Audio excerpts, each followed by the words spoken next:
O instinto selvagem que invade a sensação de perigo nos define. Fica um frio na barriga, tudo isso me lembra a cena de um filme. O instinto selvagem que invade a sensação de perigo nos define. Celeste divino merece um rei no seu corpo. Good day, sir. I will talk about my understandings in international regulations for preventing collisions at sea. Rules 1 to 4.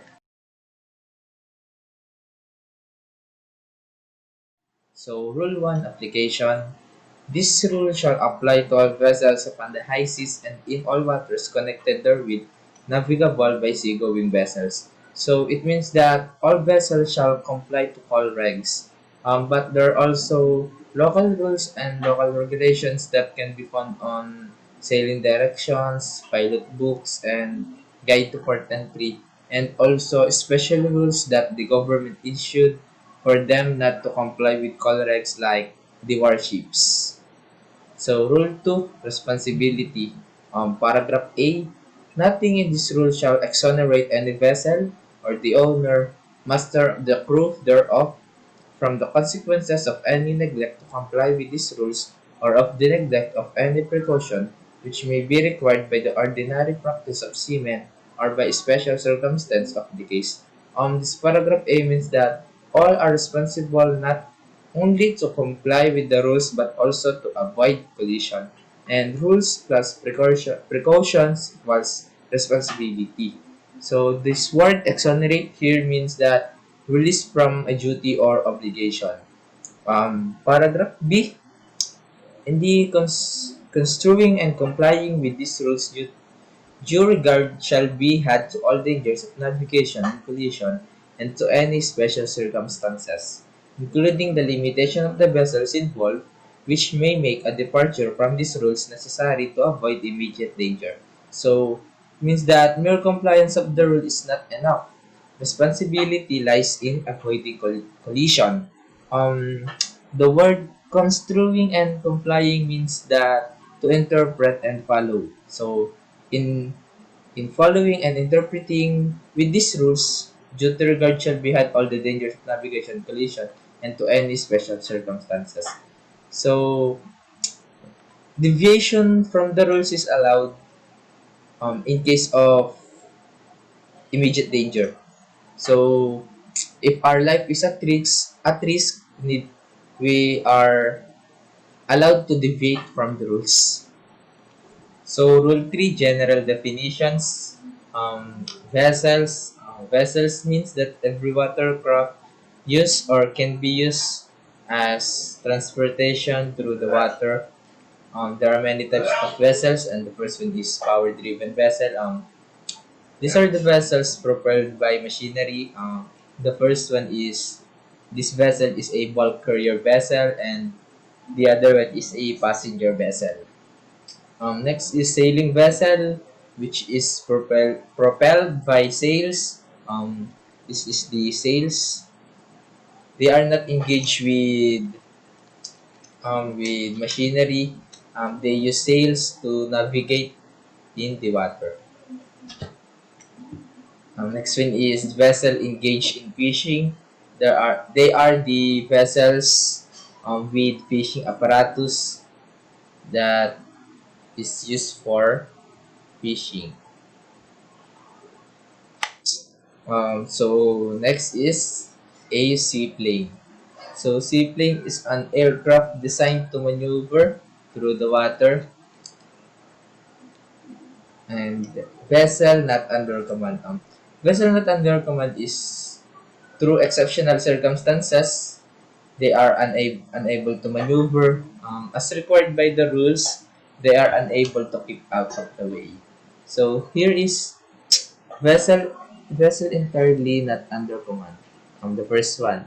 So it's like engine breakdown, rudder breakdown. The next one is vessel partially not under command. These are the vessels with difficulty in keeping the course due to adverse weather. And first, they have secure cargo which has begun to move. And the next one is vessel restricted in her ability to maneuver. So They are restricted to maneuver because of their nature of work. As required by the rules again, they are unable to keep out of the way. So the next one is vessel constrained by her draft. So vessel constrained by her draft is, so she must be a power driven vessel. It is drop relation in relation to water that restricts her maneuverability. So it is not applicable to sailing vessels. When we say vessel constrained by her draft, it means that she is a power driven vessel. So the word underway or vessel underway means that the vessel is not anchored, not made fast to the shore and not aground. So it is making its way on the what through the water. That is what underway means. So vessel inside of one another. Vessel inside of one another when one can be observed visually from the other. So this is where we can see the other vessel with our naked eye. It doesn't apply to the vessels observing one another on the radar. So it must be visually. It must be observed visually. Restricted visibility. So restricted visibility is our visibility is restricted due to fog, mist, snowstorm, and rainstorm. Wing in ground craft. So wing in ground craft is the multi-modal craft. It is flying in close proximity to the surface. You see this almost lapat na siya. Utilizing surface effect action.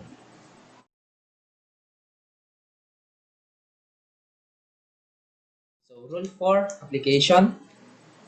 In any conditions of visibility, rules 4 to 10 shall be applied. So it is self-explanatory that rule 4 application is that the section 1 of the part B, steering and sailings, shall be applied in any conditions of visibility.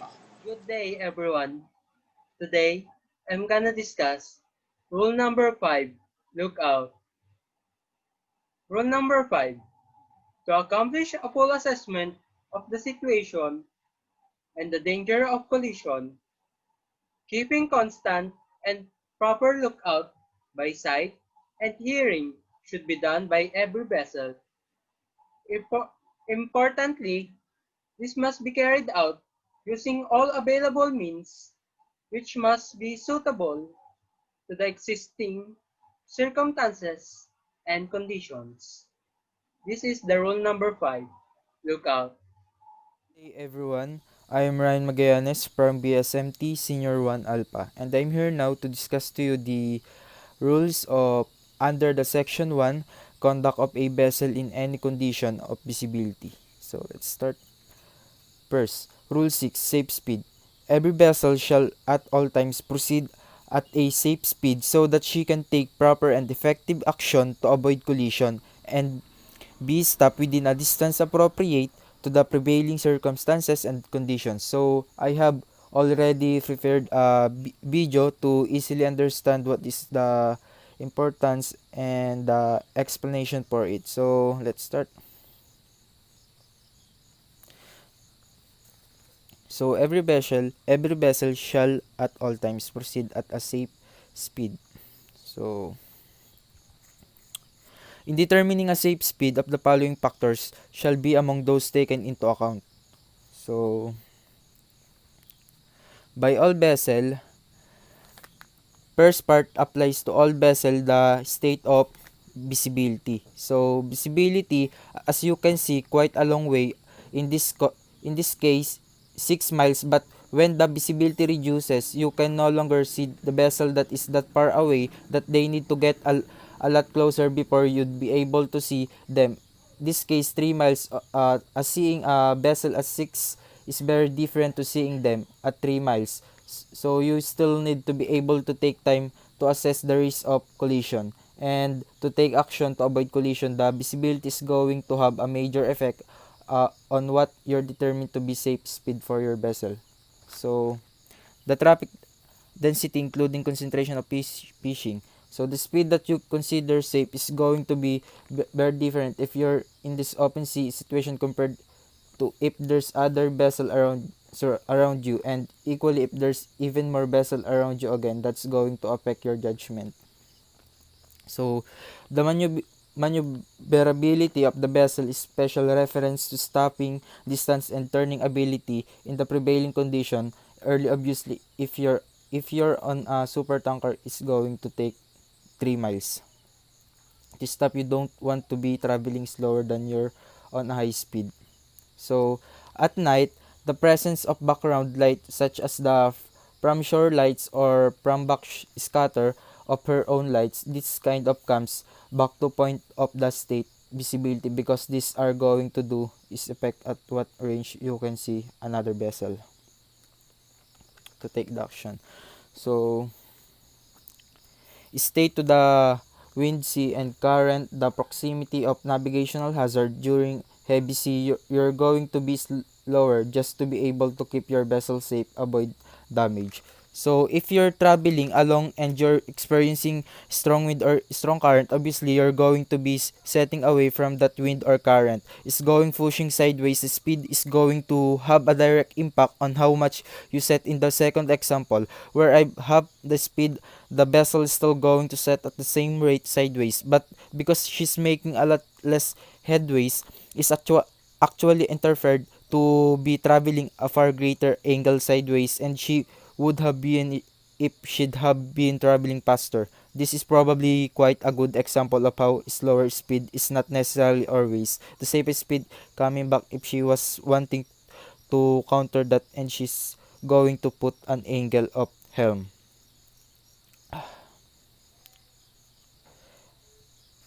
And to make you can see that the swept path is very large in these instances. So the drop in relation to the available depth of water, and here we're talking about squat and interaction speed, has a direct impact of this. I think it's squared impact, reduce your speed. The next is rule number 7, risk of collision. So taking compass bearings is one of the most important means of determining risk of collision. Good visibility is needed to use this technique, and a series or number of bearings need to be taken.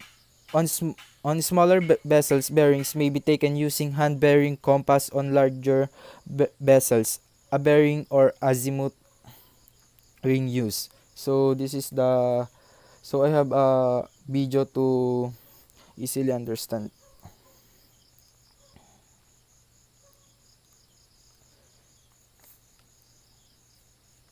So every vessel that shall all available means appropriate to the prevailing circumstances and condition to determine if risk of collision exists, if there any doubt.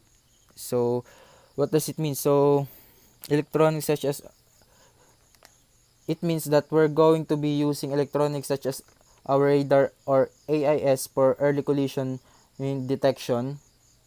We're going to use compasses to determine whether constant bearings on certain vessels or objects are being maintenance, and as per rule number 5, we're going to use a visual watch and listening watch. Most importantly, with this rule, it says that if there is any doubt, such risk shall be deemed to exist. What that means? So proper shall be made of radar equipment is fitted and operational, including long range scanning to obtain early warning of risk collision, and radar plotting or equivalent systematic observation or of detected objects. This means a few different things really.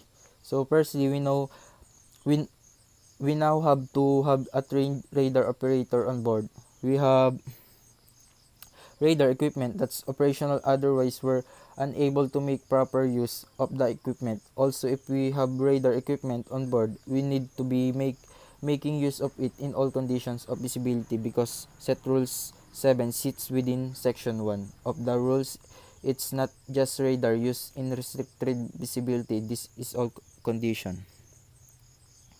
So Part C, assumption shall not be made on the basis of scanty information, especially scanty radar information. Scanty information means an incomplete picture, and we need to have ensure that we have all the relevant data. For example, a single plot on a radar is not enough to tell you the relative speed and relative heading of a ship relative to your own course. Action to avoid collision. So any action to avoid collision shall be taken in accordance with the rules of this part, and shall, if the circumstances of the case admit, be positive made in ample time and with due regard to the observance of good seamanship. So I have, this is the video. So any alteration of course and speed to avoid collision shall, if the circumstances of the case admit, be large enough to be readily apparent to the another vessel observing visually or by the radar. A succession of small alteration of course or speed should be avoided. So looking at this example, then the maroon vessel is the giveaway vessel is a crossing situation. The purple container ship is a stand-on vessel which would maintain course and speed. As the maroon vessel makes a series of small adjustments to her course, it wouldn't be apparent to the people on the bridge. Of the purple contain the ship that she's taking sufficient action so as to avoid a collision. So looking again, what the maroon ship should do is make one single and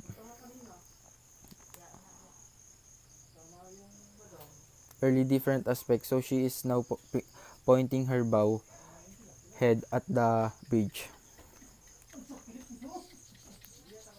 If there is a sufficient sea room, alteration or the course alone may be the situation, provided that is made in good times, is substantial and does not result in another close quarters. And it's possible to make an alteration in speed and enough to just alter course. So therefore, we don't have collision with another vessel and to alter our speed as well. So action taken to avoid collision with another vessel shall be such as to result in passing at a safe distance. The effectiveness of action shall be carefully checked until the other vessel is finally fast and clear. So the effectiveness of the action to avoid collision needs to be checked. That means we're still referring back to rule number 5, look out, back to rule number 7, risk of collision, and the vessel that is give way can only go back to the original course. I'm John Machi P. Marasigan and I'm going to report the Rule 9 to 11. Rule 9 is narrow channel. Rule 10 is traffic separation scheme. And Rule 11 is application. Let's proceed to Rule 9, the narrow channel. Narrow channel, dito dadaan yung mga power-driven vessel na dito lamang pwedeng dumaan at hindi sila pwedeng dumaan sa mga inshore water kasi maaari silang sumadset sa seabed nito. Ang mga power-driven vessel na dadaan sa narrow channel ay always keep nila yung sa starboard side kasi maaari sila may makasalubong pa ang ibang power-driven vessel sa kanilang port side.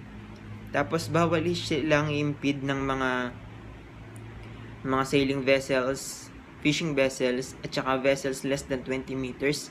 Kasi priority ang mga power-driven vessel na dito lamang pwedeng dumaan sa narrow channel. Ang mga sailing vessels, fishing vessels, vessel less than 20 meters ay maaari silang gumamit ng mga inshore water, and pwede rin naman silang dumaan sa narrow channel kapag walang nadaan na power-driven vessel.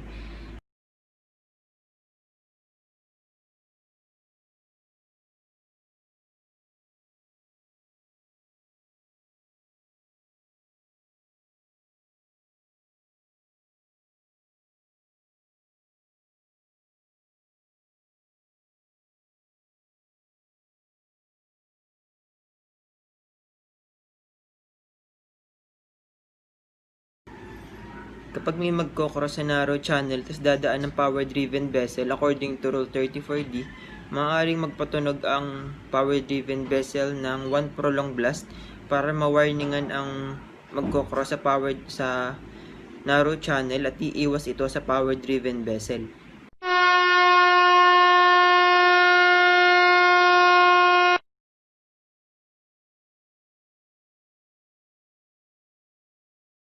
Pag naman overtaking sa narrow channel, pag ikaw yung nasa likod na barko ay gusto kong overtake sa kalabang barko sa harap nito, ang kailangan mo magpatunog ng 2 prolong, 1 short pag sa starboard side and 2 prolong, 2 short pag naman sa port side.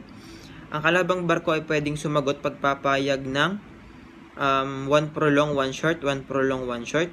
At kapag naman hindi papayag ang barko kasi nag-aalinlangan siya gawa na risk of collision, pwede siya magpatunog ng 5 short blast para malaman ng barkong nasa likod nito na hindi pumapayag ang barkong nasa harap.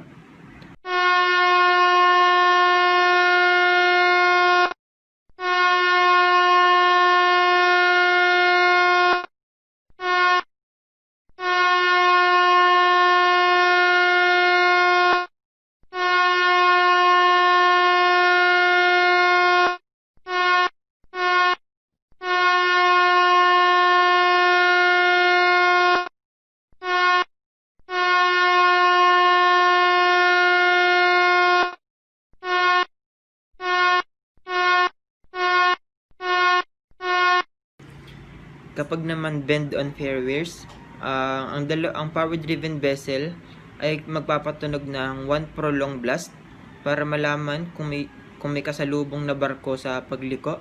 At pag naman meron, ang isang pang barko na kasalubong nito ay magpapatunog din ng 1 prolonged blast para magkaintindihan sila na magkakasalubong sila sa bend ng fairway.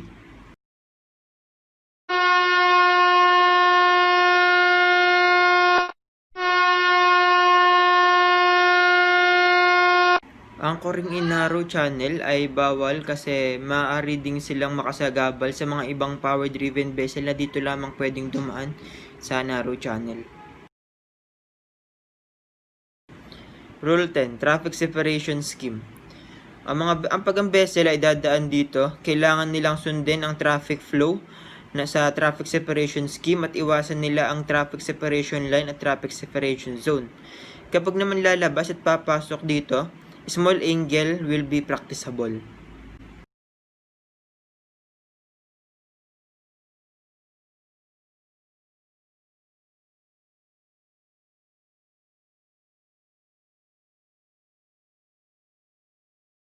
Kapag naman crossing, a vessel is not obligated to cross the traffic separation zone.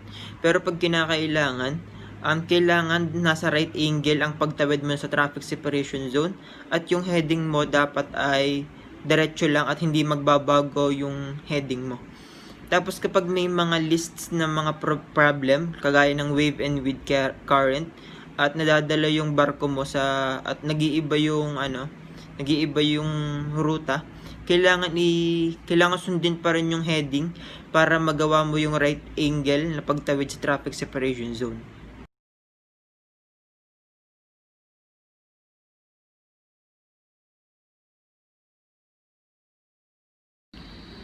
Ang mga vessel na dumadaan sa traffic separation zone or sa traffic separation scheme, yung mga nasunod sa traffic ay hindi pwedeng dumaan sa inshore traffic zone. Pwede lamang silang dumaan dito kapag mayroong mga emergency, pupunta sila sa pilot, pupunta sila sa port na matatagpuan sa loob ng inshore traffic zone. Ang pwedeng dumaan sa inshore traffic zone ang mga fishing vessels, sailing vessels, and mga vessels less than 20 meters in length. Vessels other than crossing and joining the traffic separation zone are not acquired to use the traffic separation line. Pwede lang silang dumaan dito kapag in case of danger a vessel to engage in fishing.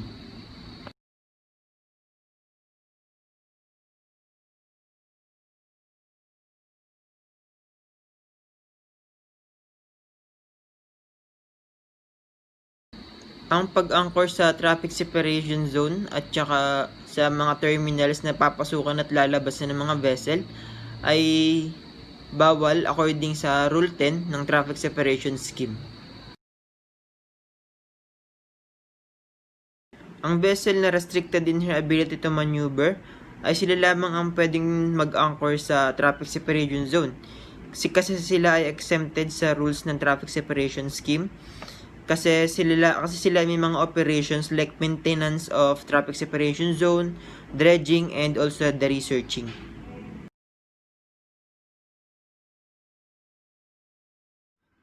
Last rule for my report is Rule 11, Application, applied to vessel in sight of one another. Tong rule na to ay para din sa mga officers on bridge na naka-duty sa oras ng duty nila. In sight of one another, kailangan kita mo yung kalabang barko mo sa forward and aft, starboard and port, para malaman mo kung merong any risk of collision. Kapag wala ka naman nakikita, kailangan mo rin i-check to sa radar para ma-sure ka na wala talagang kalabang barko na maaaring mag-cause sa'yo at sa barko mo, pati sa mga crew ng danger. Rule 12. Sailing vessels.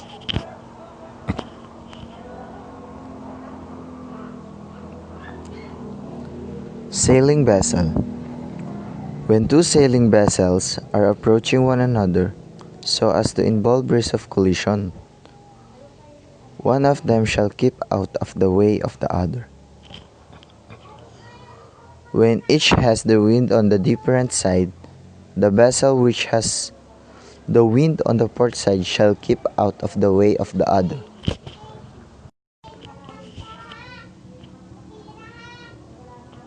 When both have the wind on the same side, the vessel which is to windward shall keep out of the way of the vessel which is to leeward.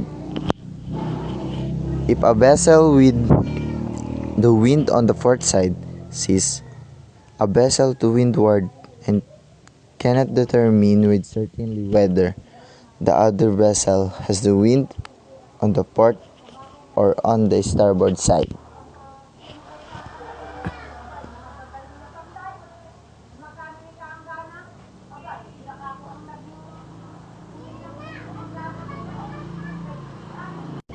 for the purpose of this rule, the windward side shall be deemed to be the side opposite to that on which the mainsail is carried on, or, in the case of a square-rigged vessel, the side opposite to that on which the largest fore and aft sail is carried.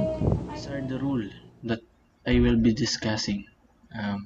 The Rule 13, which is the overtaking. So, what is all about the overtaking? Notwithstanding anything contained in the rules of Part B, Section 1 and 2, any vessel overtaking any another shall keep out of the way of the vessel being overtaken. A vessel shall be deemed to be overtaken when coming aft with another vessel from a direction of more than 22.5 degrees above her beam. That is in such a position with reference to the vessel she is overtaking. That at night she would be able to see only the stern light of that vessel but neither of her side lights. When a vessel is in any doubt as to whether she is overtaking another, she shall assume that this is the case and act accordingly. Any subsequent alteration of the bearing between the two vessels shall not make the overtaking vessel a crossing vessel within the meaning of these rules or relieve her of the duty of keeping clear of the overtaken vessel until she is finally passed and clear. On the next PPT, which is the video presentation, I will be discussing you on what is all about the overtaking. Like what I said previously, notwithstanding anything contained in these rules, part of B, Section 1 and 2. Any vessel overtaking any other shall get out of the way of the vessel being overtaken. So this is the vessel which is going to overtake to the other vessel. It is said that the vessel na mag-overtake ay siya yung mag-keep out of the way to the other vessel, which is the standard vessel. So yun po. Next is a vessel shall be deemed to be overtaking when coming up with another vessel from direction from more than 22.5 degrees above her beam. That is in such a position with reference to the vessel she is overtaking, that at night she would be able to see the stern light of the vessel but neither of her side lights. Next. So, yan po yung mga points, yung mga degrees. Next is... At additional po, pagka po yung gabi, kapag ka mag-overtaking ka, ang makikita mo lang dun sa other vessel na overtaken mo is yung the stern light.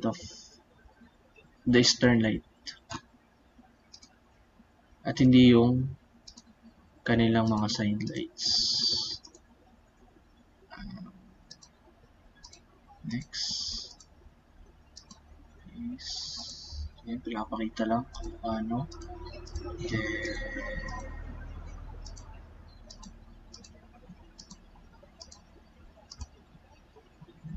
So, any subsequent alteration of the bearing between two vessels shall not make the overtaking vessel a crossing vessel, determining this rule or relieve her duty keeping clear of the overtaking vessel until she is finally passed clear. So, in overtaking, avoid po natin yung crossing situation. Yung crossing. Dapat kung mag-overtake ka, kailangan mauuna muna yung crossing, then overtaking. Avoid po natin yung overtaking, tapos tsaka ka pala magko-crossing kasi talagang mas malapit yun sa risk of collision. So, dito sa video na ito, papakita niya kung paano yan. So, yun po yung mali niya. Nag-overtake muna siya, tapos tsaka siya magko-crossing. So, maling-mali po yun. Kailangan, katulad po na sinabi ko po kanina, kapag mag-overtake ka, crossing muna, tapos tsaka ka mag-overtake. So, that is all about the crossing. That is all about the overtaking. So, next is the rule 14, which is the head-on situation. So, it is all about the head-on situation. When two power-driven vessels are meeting on reciprocal or nearly reciprocal courses so as to involve risk of collision, it shall alter her course to starboard so that it shall pass on port side of the other. So, yun naman po, pagka naman sa head-on situation, from the word reciprocal or nearly, yung malapitan or yung harapan. Kapag naka-encounter kayo ng head-on situation, both of you must alter your course to same starboard side. So, kapag nag-alter po kayo ng same starboard side, makikita niyo po at mapapas niyo po yung each port side of the vessel. Such a situation shall be deemed to exist when a vessel see the other ahead or nearly ahead by night. She would see the masthead lights of the other in line or nearly in line on and or both side lights, and by day she observes the corresponding aspects of the other vessel. So yun po, pagka yung head-on situation, pagka naman gabi, makikita mo yung same na masthead lights. Tapos yung mga front lights. When a vessel is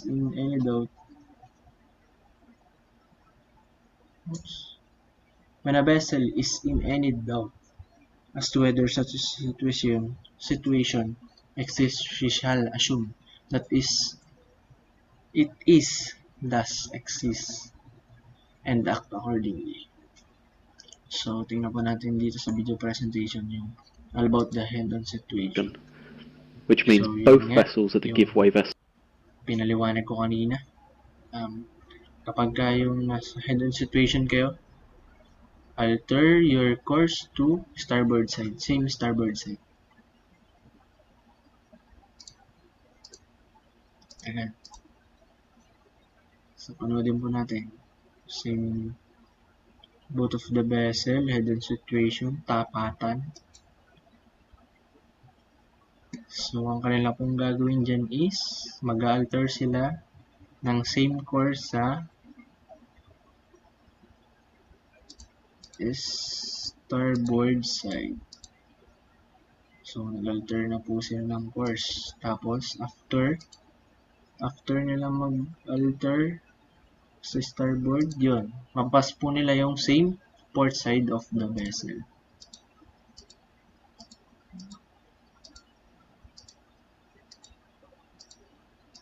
So, yun yan. Pinaliwanag ko po kanina.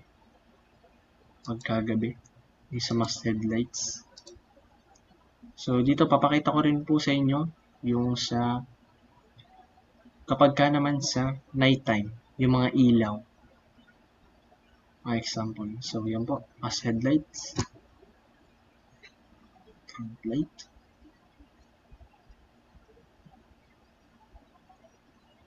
Saan po yan? So, yung red, nagre-represent po siya sa port side. Then, yung green, starboard side. So, pag na-encounter nyo po itong lights na to pagkagabi. So, nasa head-on situation po kayo. Next is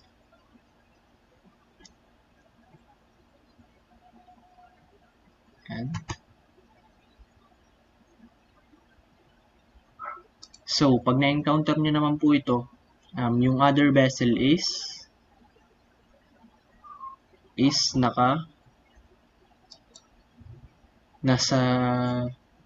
nakaharap, or for example, this is your vessel. So, this is nakaharap. Nakaharap po kayo sa starboard side of the other vessel. Next is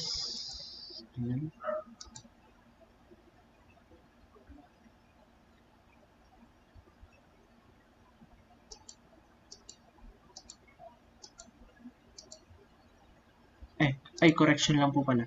Ito po pala yun, pagka nakaharap kayo sa starboard side of the other vessel. Tapos pag ito naman, yung parang magko-crossing situation. Kasi kita pa rin yung red light or the port side. So, dito naman po sa next is wala. So, dito naman po ay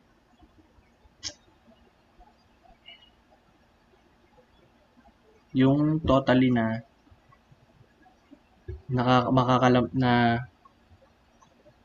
nakalampas na po yung na malayo na yung nalampasan ng other vessel sa harapan ng vessel niya. And the next is, and for the last one rule is the rule 15, which is the crossing situation. So, what is all about the crossing situation?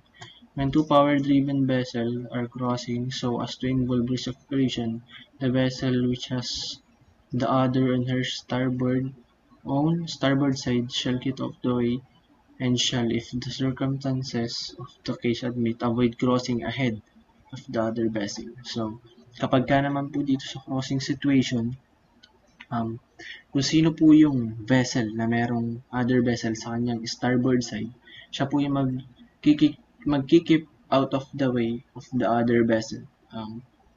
And mag-alter, for example, this is the vessel and this is the another. So, ito po yung may vessel na ibarko sa kanyang kanan. So, ang kanya pong responsibility is to alter her course to starboard side and madaan po siya sa astern part of the other vessel. So, tas sa crossing situation po,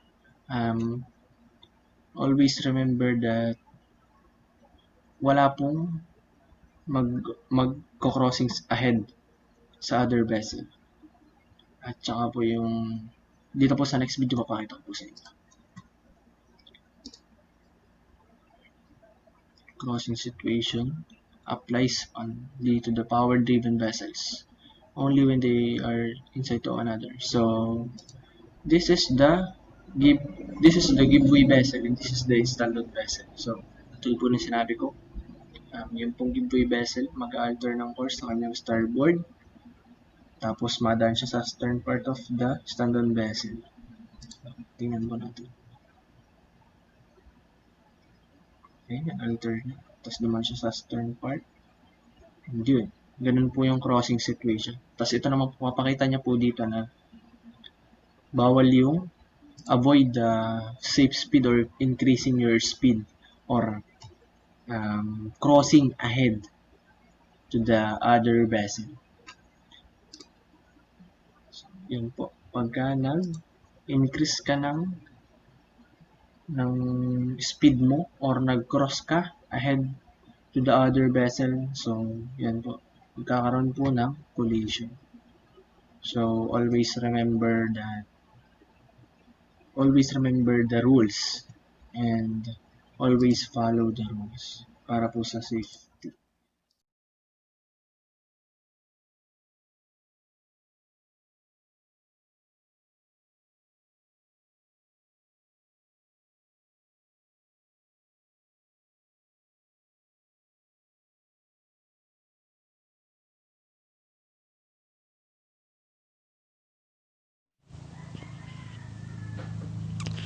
Action by giveaway vessel. Every vessel which is directed to keep out of the way of another vessel shall, so far as possible, take early and substantial action to keep well clear. The giveaway vessel must yield and get out of the way of the approaching vessel. When two vessels approach one another, it is the giveaway vessel obligation to take early and substantial action too.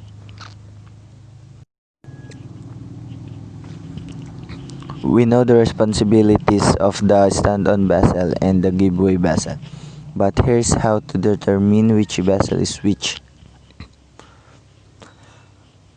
Here are 3 examples which demonstrate the rules of each vessel. Stern. If a vessel approaches from this direction, maintain course and speed and be cautious. Starboard. If a vessel approaches one from their starboard, right side, keep out of its way.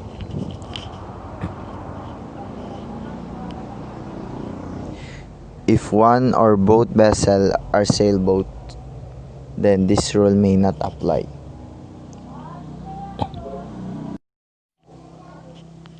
Port.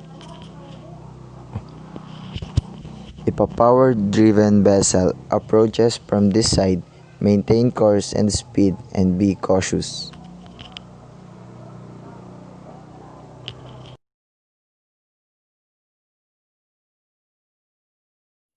Rule 17.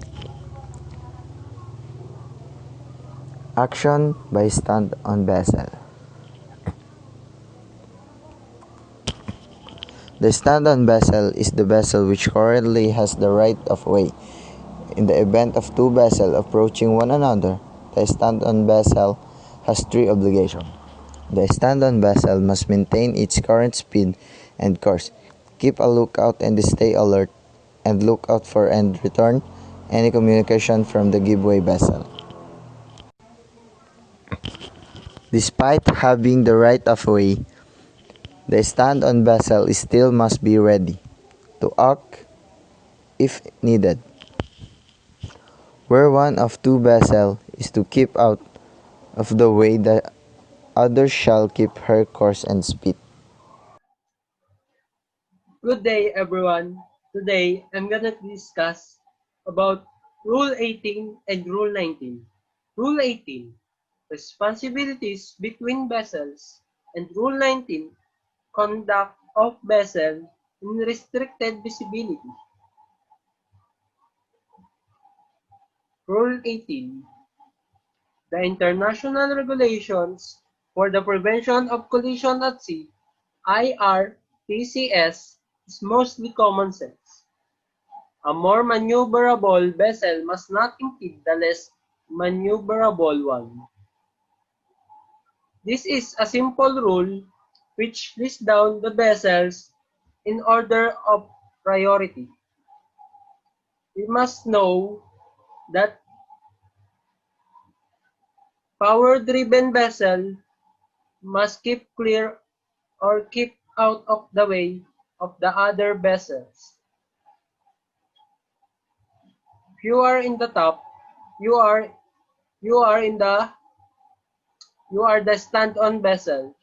But if you are in the bottom, you are the giveaway vessel. You have to give way. You have to give way of the vessel in the top.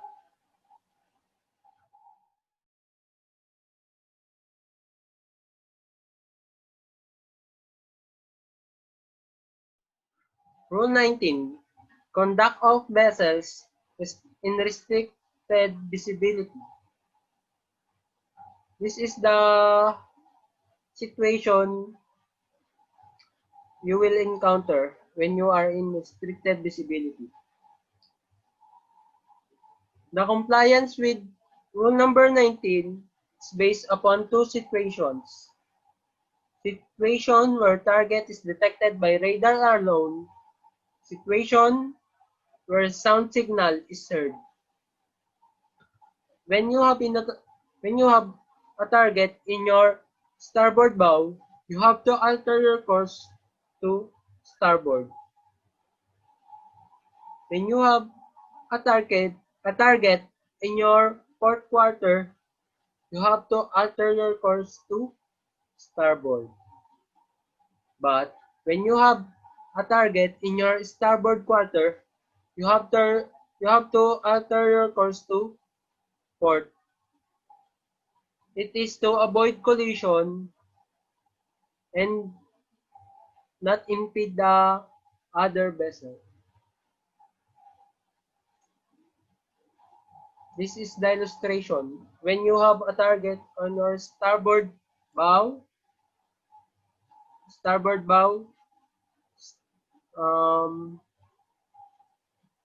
port bow, port quarter, you have to turn to starboard or alter to starboard. But when you have a target on your starboard quarter, you have to turn to port.